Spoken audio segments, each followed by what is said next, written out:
ojos azules, medio morado, de una trompada yo te dejé, para que sepa a respetarme y obedecerme como un deber.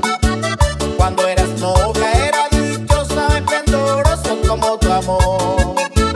Ahora se mala como una yegua que no respeta a su domador. Y la culpa la tiene mi suegra, que metida en todo lado está. Ojalá que se vaya esa vieja y el diablo la lleve donde debe estar. Ropa limpia no hay en mi casa, la comida en hora no está. Que se pasa chumeando en los ranchos, yo tengo que ir a trabajar. Aquí, cochón.